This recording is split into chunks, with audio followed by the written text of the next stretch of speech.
Here we've got Motorola Moto G41, and let me show you how to perform a soft reset of this device. So, if your device is stuck for some unknown reason, just tap on power button and hold it for a while. Just keep holding.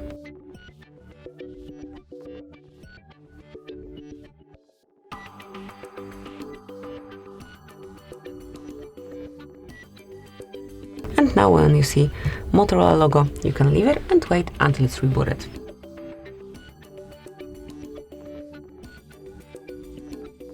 And that's it. As you can see now, you can use your device again, and hopefully there is no longer any issues with the usage. So that will be all. Thank you for watching. Please subscribe our channel and leave the thumbs up.